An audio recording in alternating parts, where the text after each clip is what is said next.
So yeah, I'm from South Africa, so I am talking about a movie that, or a documentary that I've really enjoyed with no real context for the history, simply because I'm not American. So don't come for me.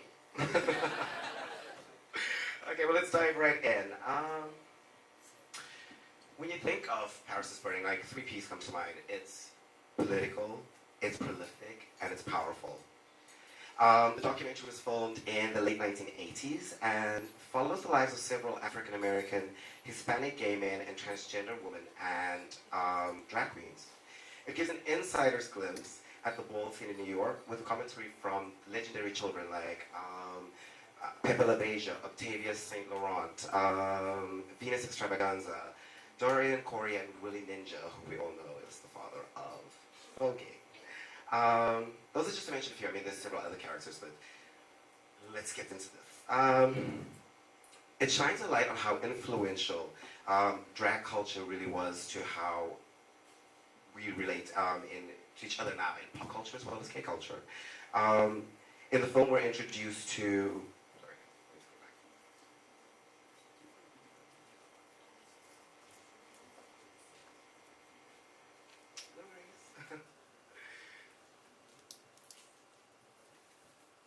Thank you. Okay, so it shines a light on how influential the ball culture was and still is to many of our favorite expressions, sayings, and other isms coming from the ball scene. So if you've ever found yourself saying kiki, yes, work, bring it to the runway, leave it on the floor, it all comes from Paris is Burning. Also, of course, not forgetting the importance of reading and shade. Okay. In the film, we're introduced to members of the fierce competing houses, and these houses served as adopted families for many of the youth that were homeless. Houses could only be started by legendary queens, and in order to be a legendary child, you need to get trophies at balls. These houses also were ruled by mothers, and in order to earn your keep, so if you wanted to be part of a house, you needed to win at a ball. No, and to put it frankly, all tens, all shade. Like if you didn't get no tens, you didn't have no homes. So, yeah.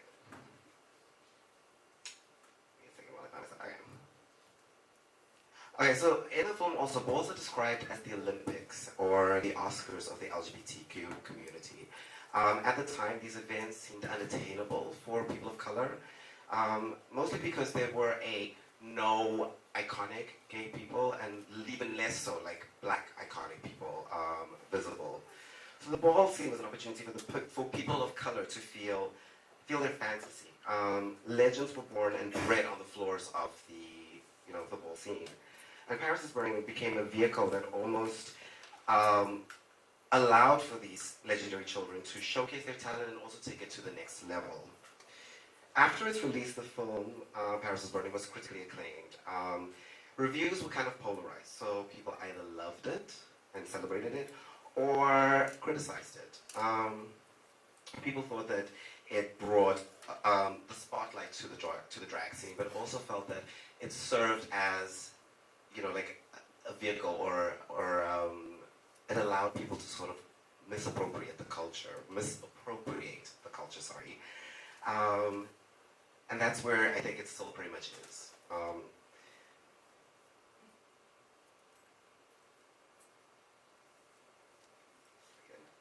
Okay. So the story obviously follows the characters and their trials, their tribulations, and also their triumphs. And after its release, it was picked up by a distributor, Miramax, and it became widely distributed, made a lot of money, and a lot of the participants felt that they needed to be compensated for participating in it. And so a few of them brought up a lawsuit against the movie, or the producer rather. One participant in particular, Paris Dupree, wanted a lawsuit for $14 million, even though the movie only grossed something like $3 million. Unfortunately, because of the release forms they had signed, they had to later drop their lawsuits. And in an unprecedented turn of events, what the distributor then did was give the participants a small payout of $55,000 each. And I guess it's like a little, payment for a little comeuppances. Okay. So just to speak also about like what was happening in New York itself at the time. In the 1970s, New York went through a financial crisis due to mismanagement of funds in the mayor's office. And when we pick up in Paris is Burning in 1989, there's like a sense of change in the country, or in the city rather, sorry. Because for the first time there is a black mayor in the office. There's also efforts to sort of rebuild the city, so they're cleaning it up. And the ball scene is thriving. Also remember that at this stage in New York, in the history of America, that's when the HIV/AIDS pandemic is also taking momentum.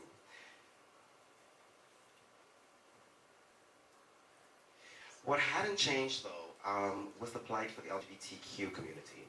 Throughout the film we hear about many stories of violence against our community, and the movie itself ends with the unsolved murder of Venus Extravaganza, and to this day they've never found her murderer. So yeah. But despite all the negativity, despair, there was also a sense of hope and belonging. Paris is Burning allowed people to feel like they belonged somewhere, and there was somewhere they could go to be celebrated.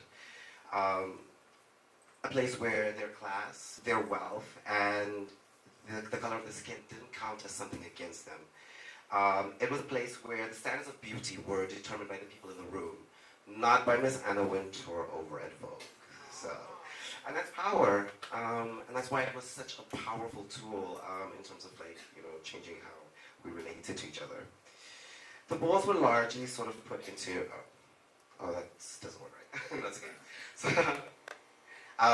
So the balls were largely put into categories that were scored by a panel of judges. And in order to win, you needed to bring realness to the character that you put on display. It was more than just putting on a good look or putting a good outfit together. You had to bring the character to life. So yeah, you had to sell the garment to the judges and sort of have them feel the fantasy with you. Some of the categories included butch queen, first time up in drags, schoolboy realness, schoolgirl realness, executive realness, Miss Cheesecake, which is one I would have entered. Body thickening. And Banshee Girl realness. And if you guys have been watching RuPaul's Drag Race, I'm going to give you an opportunity to see if you want to sing this with me. Banshee. Miss Banshee. So yeah, before there was Miss Banshee, there was Banshee Girl realness. Yeah. So let's talk about the cultural phenomenon that Paris is Burning was. Okay, be mindful of all the commentary, critiques, and the concerns. One cannot overlook the major impact Paris is Burning has had on gay and pop culture.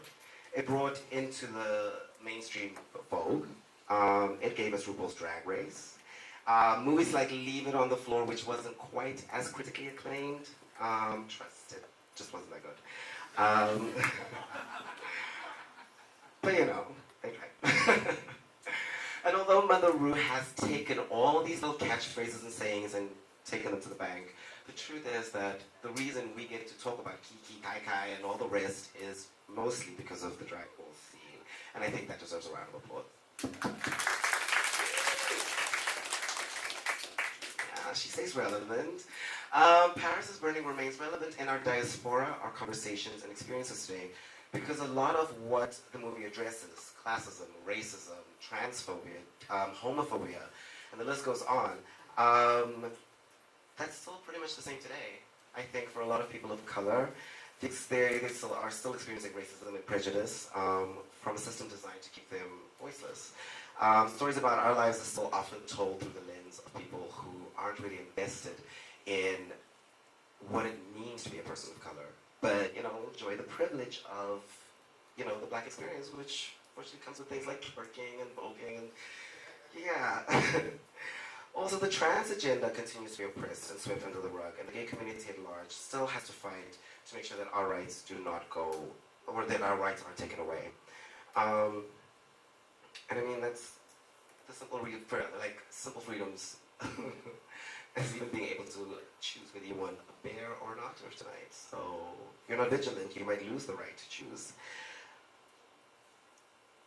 And then, what I think, in summation, what I think like Paris is Burning essentially does or reminds us to do is to stay alert, to keep challenging the status quo, because at the time, it wasn't always, like I said, it wasn't well received by everyone. There were people that felt like, oh, why are we talking about the trans agenda? What is the trans agenda? That's wrong, suppressing it. And much like the political climate today, we still need to be able to think and speak out and fight for what we believe and what we think we deserve. So yeah, Paris is Burning. If you haven't seen it, please go watch it. It's an important part of our history. And like Ruth says, know your history and know it well. Thank you.